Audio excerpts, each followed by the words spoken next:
কেন হবে, আমরা সেটা মেনে নেব না।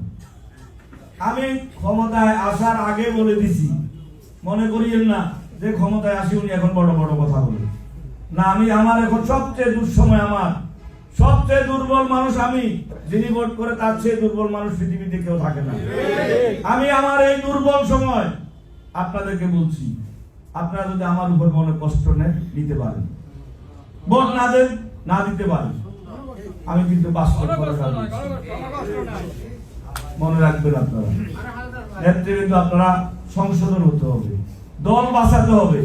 আর 2001 বাংলাদেশের মানুষ বিএনপি কে চায়, বিএনপি কে ভালোবাসে, তবে সেই বিএনপি 2001 এর মতো নয়। জিয়াউর রহমানের বিএনপি কে মানুষ ভালোবাসে, ক্ষমতা দেখতে চায়। আপনাদেরকে মনে রাখতে হবে।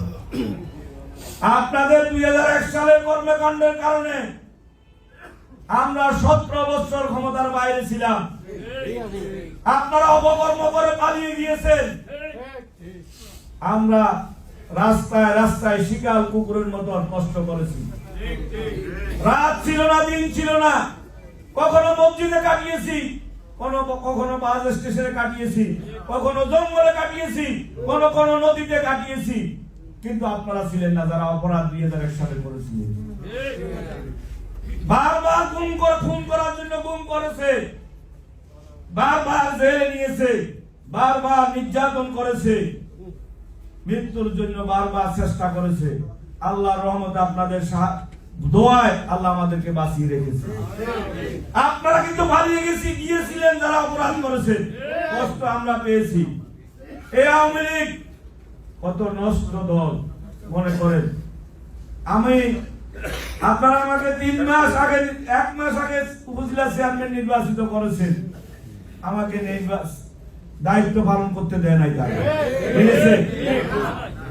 কত কষ্ট করে সেদিন আপনারা নির্বাচিত করেছেন, পালন করতে দেয় নাই। পালন তো করতে দেয় নাই, আমাকে পিটিয়ে তারা শান্ত হয় নাই, ড্রেনের ময়লা আমার মাথার উপর ঢেলে দিয়েছে। এইভাবে 17 বছর কষ্ট করেছি, আপনাদের অপরাধ করার সুযোগ দেওয়ার জন্য নয়, বিএনপি আবার অন্ধকারে চলে যাবে সেই সুযোগ দেওয়ার জন্য নয়। দয়া করে আপনারা যারা অপরাধের সাথে জড়িত, আপনারা এখান থেকে এখনো চলে যেতে পারেন। আর যদি পরিবর্তন না হয়, আগামীতে এই জাতীয় প্রোগ্রামে হয়তো আপনারা থাকার সুযোগ পাবেন না।